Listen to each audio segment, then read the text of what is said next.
Germany की लड़ाई चल रही थी। अब जर्मनी का एक विमान चालक, उसके मन में हुआ कि मैं दूसरे देश में जाऊं, ऊपर से देख कर आऊं कि सामने वाले की क्या स्थिति है। उसने अपना जहाज उठाया, फाइटर प्लेन, और निकल गया दुश्मन क्षेत्र में।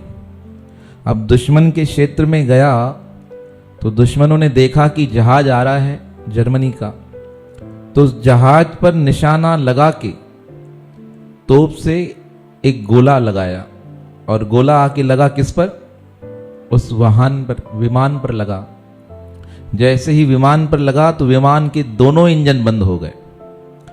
अब दोनों इंजन बंद हुए, यह बैठा अकेला था, समझ ही नहीं सका क्या करना है, और विमान धीरे धीरे टुकड़े होने लगा।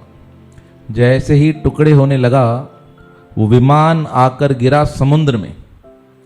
अब जैसे तैसे जान बचाकर यह नीचे भागा तो तैरने लगा। अब पानी में तैर रहा है और देखता है कि सामने से व्हेल मछली आ रही है। कितनी बड़ी होती है देखिए ना आपने। और उस एरिया में व्हेल मछली, सील, बहुत जंगली जानवर जो पशु समुद्र के तैर रहे हैं।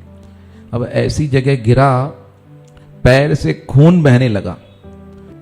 कहा उस समय मैंने परमात्मा को याद किया, प्रभु अब आप रक्षा करो। और उसकी टांग से खून बह रहा था बहुत अत्यधिक मात्रा में।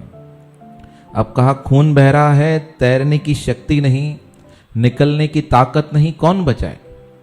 कहा अब इस प्रकार भगवान को कहा आप ही रक्षक हो, आप ही बचा सकते हो, और किसी में सामर्थ्य है ही नहीं। कहा पहली बार जीवन में मैंने क्या की? प्रार्थना की। अब इसने प्रार्थना की तो क्या हुआ, जो इसका जहाज टूटा था ना, उस जहाज टूटे हुए की एक लकड़ी का पट्टा इसके हाथ में आ गया। अब इसने लकड़ी का पट्टा पकड़ा तो क्या देखता है, उस लकड़ी के पट्टे पर एक बॉक्स पड़ा है। और बताए कौन सा बॉक्स था? फर्स्ट एड बॉक्स था, जिसमें क्लिनिकल सामान पड़े रहते हैं, मेडिसिन पड़ी रहती है, पट्टी पड़ी रहती है। वो बॉक्स मिल गया। वो बॉक्स मिला और उसने पट्टी बांधी, निकाल कर अपने जख्म पे, क्योंकि खून बहता जा रहा था, खून लगातार बहता तो क्या होता, वहीं स्वाहा हो जाता। उसने लिखा है, कहा मुझे ऐसा लगा मेरे खून बहने के कारण समुद्र का कलर लाल हो गया, तो मुझे लग रहा था कि मैं खून के समुद्र में डूब रहा हूं।